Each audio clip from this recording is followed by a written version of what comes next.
की इन्फॉर्मेशन हमें डिपार्टमेंट को देनी होती है ना। It contain the invoices debit credit note, और इसमें जो डेबिट क्रेडिट नोट आपने बनाए हैं वो भी आपको इसमें डिटेल देनी पड़ेगी। ठीक, GSTR1 अभी GSTR1 को हम फाइल करता है all normal tax payer who are registered under GST। जो भी नॉर्मल टैक्स पेयर हैं यानी रेगुलर टैक्स पेयर जो हैं वो लोग फाइल करेंगे, इंक्लूडिंग कैजुअल टैक्सेबल पर्सन।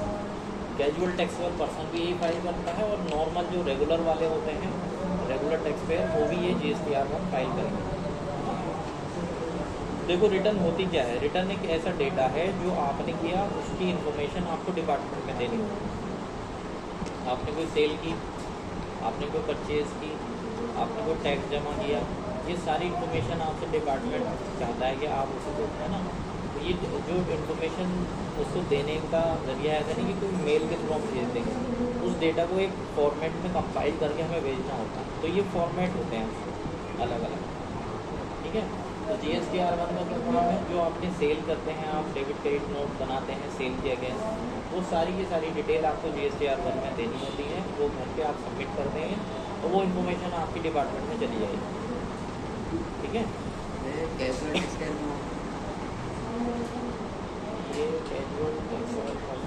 तो मैं रजिस्ट्रेशन वाला टॉपिक नहीं पढ़ा था क्या बोलते हैं, चलो वो बाद में पूछना आ जाएगा।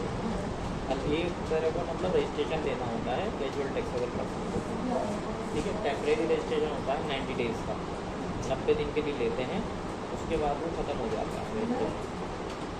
तो ये वो any amendment to sales invoice match even pertaining to previous tax period must be recorded in GSTR1 return by all the supplier or seller registered under GST। तो GST में जो रजिस्टर्ड पर्सन है वो अपनी GSTR1 फाइल करेंगे। अब उनसे अगर कोई मिस्टेक हो जाती है, गलती हो गई उनसे, कोई रिटर्न को भरने में कोई डेटा गलत चला गया है ना, ज़ीरो ज़्यादा लग गया, कम लग गया, कोई क्लेरिकल एरर है उसमें, तो वो चीज़ को आप सही कर सकते हो नेक्स्ट मंथ में। इस महीने तो फाइल कर दी, अब उसे सही करने के लिए आपको अगले महीने में उसको अमेंड करना पड़ेगा, अगले महीने में जाकर उसे सही करना पड़ेगा।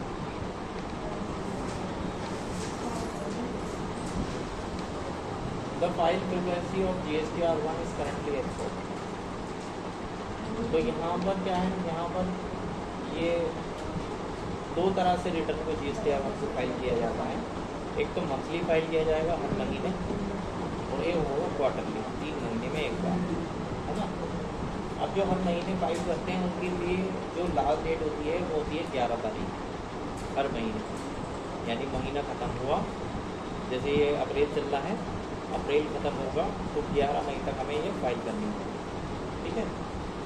इस तरह से क्वार्टरली है, क्वार्टरली 3 महीने होंगे, अप्रैल मई जून 3 महीने कंप्लीट हुए तो 13 जुलाई तक हमें ये फाइल कर सकते हैं, इसकी लास्ट डेट है, ठीक है। तो ये इसकी रिटर्न की लास्ट डेट हुई, और ये GSTR1। इसके बाद है 2A। GSTR2A view only timing the GST return relevant for the recipient on buyer of goods and services. It contains detail of all inward supply of goods and services purchase made from GST returns registered to supplier during the tax period। तो यहाँ पर क्या है, जो भी आपने purchase की, जो भी आपने माल खरीदा है ठीक से, ठीक है, उस माल के जो बिल हैं वो आप अपने पोर्टल पे शो हो सकते हैं आपको, मतलब वो देखो कहाँ पर। जैसे ये तो चलो सेल की तो आपने भर दी, अब जिस आपने सेल की भरी तो ये जो सामने वाला जो जिसने खरीदे थे आपसे माल खरीदा था, सर्विस की थी, तो उसके यहाँ वो 2A में दिखाई देगा डेटा, GSTR2A, ठीक है। तो 2A में उसे क्या पता लगता है मैंने किन लोगों से माल खरीदा है, तो उसको डिटेल उसकी फाइल उसको मतलब शो हो जाती है सारी बिल्स की डिटेल। अब कुछ लोग अगर रिटर्न फाइल नहीं करेंगे तो वो शो नहीं होगी, है ना, वो तब शो होगी जब वो रिटर्न फाइल कर देंगे। देख सकते हैं आप कि आपने जिससे माल खरीदा था, परचेज करा था, ठीक है, उसके बिल्स यानी उसने रिटर्न फाइल कर दी है, और वो आपके यहाँ 2A में शो हो जाएगा। तो आपकी परचेज के बिल को यहाँ पर देख सकते हो, कितनी हमने किसी महीने में परचेज की।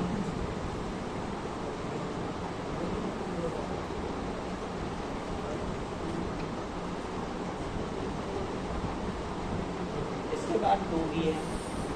2B is again a view only static GST return for the recipient of wire goods and services. It available every month starting in August 2020 and constant ITC data for a period whenever check हो. तो ये 2B का भी वही काम है जो 2A का है. जिस तरह से बिल 2A में दिखते हैं उस तरह से 2B में भी दिखते हैं. और ये कब से स्टार्ट हुई थी? अगस्त से. अब मैटर ये है कि 2A 2B में डिफरेंस क्या है. जब दोनों में ही बिल दिख रहे हैं तो दोनों अलग अलग करने की ज़रूरत क्या है. 2A इसमें भी हमें परचेज़ के बिल शो हो रहे हैं, 2B इसमें भी परचेज़ के बिल शो हो रहे हैं, है ना. दोनों में ही शो होते हैं. तो देखो 2B में जो बिल, पहली बात तो ये है कि 2B में जो बिल आएंगे आपके उसी ITC को आप क्लेम कर सकते हो. 2A में जो आएंगे उससे मतलब नहीं है, उसमें आपको बिल तो दिख रहा है, लेकिन 2A से हमें तो मतलब नहीं है. 2B में जो बिल आते हैं उन्हीं को हम उन्हीं बिलों का ITC क्लेम कर सकते हैं. अब ये क्या है कि उसमें जो बिल इसमें आएंगे तो उसमें भी आएंगे. इसमें डिफरेंस जो है क्या है, डिफरेंस ये है इसके अंदर कि जब कोई बंदा, कोई भी जो टैक्स पेयर होता है वो अपनी रिटर्न फाइल करता है GSTR1 और उसने अगर वो टाइम से कर दी, जैसे उसकी डेट क्या थी 11 तारीख, तो अगर उसने टाइम से की है तो वो 2A 2B में दोनों दिखाई देगा. अगर उसने उस डेट के बाद की है, 11 तारीख न करके 12 तारीख की, 13 तारीख की, तो फिर वो 2A में तो दिखाई देगा वो बिल आपको उसी महीने, लेकिन 2B में दिखाई नहीं देगा क्योंकि उसने जो वो टाइम से रिटर्न फाइल नहीं. अब टाइम से फाइल लेंगी तो हमें जो ITC क्लेम कर सकते हैं 2B के अकॉर्डिंग कर सकते हैं. अब वो 12 तारीख में या 13 तारीख में उसने फाइल की, जिसकी हर महीने की जो तारीख थी 11, तो उसका जो आप क्लेम कर पाओगे नेक्स्ट मंथ में ITC क्लेम कर पाओगे. सेम मंथ में नहीं कर पाओगे, नेक्स्ट मंथ में ITC क्लेम कर पाओगे. ठीक है. तो इसमें यही है कि इसमें जो है आपका डेटा उस डेट के बाद, यानी आपकी जैसे 11 तारीख के बाद या क्वार्टरली अगर कोई रिटर्न फाइल कर रहा है तो 13 तारीख के बाद आपकी रिटर्न फ्रीज हो जाए. फ्रीज का मतलब कि उसके बाद कोई भी और बिल को, कोई भी पीछे से जो बिल डालेगा माल बेचने वाला है जिससे आपने खरीदा था, वो बिल 2B में शो नहीं होंगे, उसके नेक्स्ट मंथ में आएंगे, है ना. 2A में उसी मंथ में शो हो जाएंगे, भले ही वो लेट डाले लेकिन उसी मंथ में शो होंगे. तो ये जो आपका फ्रीज हो जाती है वही ITC आप क्लेम कर सकते हैं, है ना. तो ITC क्लेम करने जो है हमें 2B के अकॉर्डिंग करना है और टाइमली रिटर्न फाइल होगी तो वही बिल इसमें शो होंगे, है ना. तो समझ में आई इनमें 2A 2B में डिफरेंस क्या है. बिल दोनों में दिखते हैं, ITC क्लेम 2B के अकॉर्डिंग करेंगे. 2B में डेट के बाद जो है डेटा शो नहीं होगा. जो डेट तक 11 तारीख के जितने बिल आएंगे वो शो हो जाएंगे, या क्वार्टरली वालों के 13 तक जितने आएंगे वो शो हो जाएंगे, है ना. तो रिटर्न हम 14 के बाद या 15 के बाद ही फिर फाइल करते हैं जो 3B होती है. ठीक है.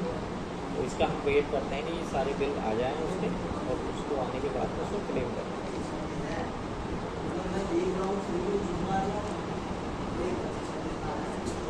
ठीक है. तो ये अब नेक्स्ट है इसमें आपका GSTR2. GSTR2 currently suspended restriction that applies to provide a registered buyer to report the inward supply of GST purchase made during tax. तो ये GSTR2 जो है तो रिटर्न नहीं है आज की डेट में.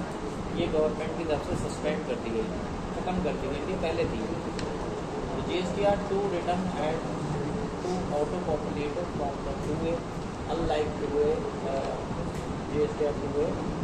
GSTR2 can aggregate who is filed by all normal taxpayer. तो 2A में होता क्या था, 2 में ये होता है इसमें कि जब GST लगा था 2017 में, है ना, ये सितंबर 2017 को सस्पेंड कर दी गई. तो इस 2 में आपको परचेज़ के बिल शो करने थे. जैसे हम GSTR1 में सेल के बिल शो करते हैं, इस तरह से 2 में परचेज़ के बिल हमें शो करते हैं. तो उस टाइम काफ़ी ज़्यादा दिक्कत हो रही थी लोगों को काम करने में भी, इसलिए सस्पेंड कर दी गई थी. GSTR3 is again currently suspended GST. ये भी suspended GST return. It was a monthly summary return for furnishing supplies their of all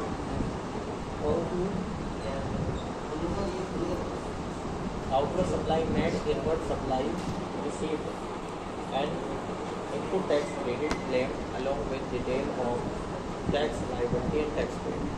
तो GSTR 3 भी एक सस्पेंडेड रिटर्न है। ये ऐसे ही जैसे कि आपकी GSTR 3 भी है आज की डेट में। तो 3 में क्या होना था आपका सेल, जैसे आपने GSTR 1 और 2 फाइल कर देते उस टाइम, तो वो डेटा 3 में जाना था, है ना। और 3 में सेल परचेज होकर फिर उसका टैक्स पेड करना था, लेकिन ये सस्पेंड कर दी गई। GSTR 3 is a monthly self-declaration to be filed for furnishing summarized detail of all outward supply, input tax credit, tax liability and tax paid। तो 3 भी क्या है, सेल्फ डिक्लेरेशन है, कितनी आपने सेल की, कितनी परचेज की, कितना टैक्स जमा किया आपने, कितना ITC क्लेम करा आपने, ये सारी डिटेल इसके अंदर आती है 3 को।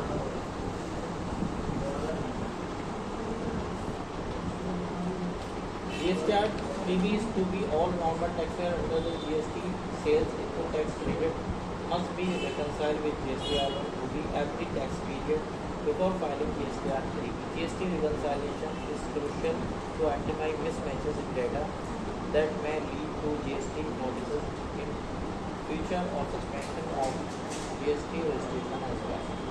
तो GSTR 3 में आज की डेट में क्या होता है, ये होता है जब आपने GSTR 1 फाइल कर दी और आपकी 2B में भी सारा डेटा आ गया, तो 14-15 तारीख के बाद में आपका डेटा जो है वो GSTR 3 में अपने आप शो हो जाता है ना। अपने आप का मतलब ये है कि जो सेल है वो सेल के पोर्शन में चली जाती है, जो परचेज है उसका ITC चला जाता है, कुछ डिटेल इसमें GSTR 3 में कुछ अलग से आपको डालनी होती है। कैसी डिटेल, जो एग्जेम्प्ट डिटेल होती है, एग्जेम्प्ट परचेज वाली डिटेल, ठीक है। तो अगर आपने कहीं से कोई एग्जेम्प्ट परचेज किया है कोई गुड्स, तो उसकी डिटेल आपको डालनी पड़ेगी। वो GSTR 1 से जो सेल की डिटेल आती है, GSTR 2B में वो डिटेल नहीं होती है ना। तो एग्जेम्प्ट सब जो परचेज वाली डिटेल है वो आपको अलग से GSTR 3 में शो करनी होगी। अब इसकी रिटर्न की लास्ट डेट क्या है, रिटर्न की लास्ट डेट है मंथली तो है 20, यानी for the tax payer turnover more than 5, जिनका टर्नओवर 5 करोड़ के ऊपर है, तो उन लोगों के लिए तो मंथली रिटर्न है ये, यानी महीना खत्म होने के 20 दिन के अंदर, यानी 20 तारीख उनकी लास्ट डेट है हर महीने की, है ना। तो जो लोग मंथली फाइल करते हैं, यानी जिनके टर्नओवर 5 करोड़ से ज़्यादा है, उन्हें मंथली फाइल करना कंपलसरी होता है। तो वो जो है 20 तारीख तक आप फाइल कर सकते हैं। 20 तारीख के बाद फाइल करेंगे तो लेट फीस लगती है, इंटरेस्ट लगता है ना। क्वार्टरली रिटर्न अगर है आपकी 3 महीने में एक बार, तो इसमें 2 कैटेगरी हैं। जैसे 22 तारीख होती है एक क्वार्टर खत्म होने के बाद में, यानी अप्रैल मई जून कंप्लीट हुआ तो 22 जुलाई होगी या 24 जुलाई होगी, 2 डिटेल होगी। तो एक्स और वाई कैटेगरी में अलग अलग कर रखा है। तो इसमें देख लेंगे हमारा कौन सा स्टेट है। जैसे हमारा उत्तराखंड है तो हमारे लिए 24 तारीख होगी, हमारे लिए क्या तारीख होगी 24, ठीक है। और जो ये आपके यूपी वाले हैं, तो यूपी वालों के लिए 22 होगी।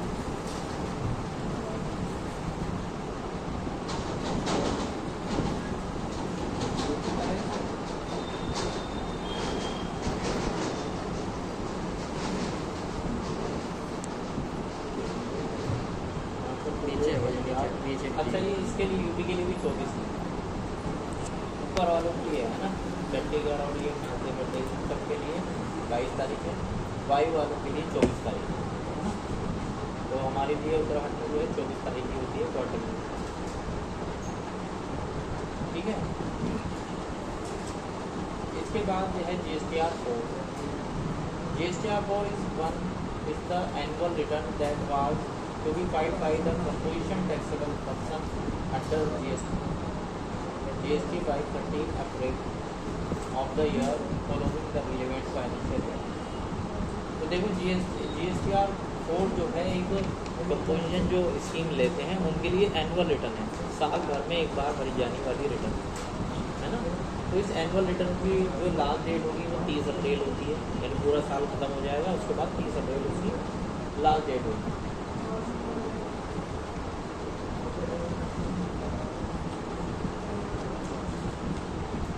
अब इसमें क्या डिटेल जाएगी, जो भी आपने सेल किया परचेज किया उसमें कंपोजिशन टैक्सेबल पर्सन में वो डिटेल इसमें GSTR 4 में आ जाती है। GSTR 5 is the return to be filed by non-resident foreign taxpayer। तो जो NRI हैं या फॉरेन टैक्सपेयर हैं उनको GSTR 5 फाइल करनी होती है ना। इसकी जो लास्ट डेट होगी हर महीने फाइल करनी होगी और 20 होगी तारीख इसकी लास्ट डेट, मंथ खत्म होने के 20 दिन के अंदर फाइल करना। GSTR 5 वाले क्या क्या इसमें डिटेल देंगे अपन, इसमें डिटेल जाएगी all outward supply, inward supply, debit credit note, tax liability और टैक्स पे। तो सारी डिटेल इसमें एक ही रिटर्न में इन्हें देनी है। ये नॉन रेजिडेंट फॉरेन टैक्सपेयर जो बाहर के लोग हैं, इंडिया से बाहर के लोग हैं, उनका बिजनेस अगर इंडिया के अंदर है तो वो लोग इस रिटर्न को फाइल करेंगे। ठीक है, बस यहाँ पर रखते हैं ना, करता हूँ।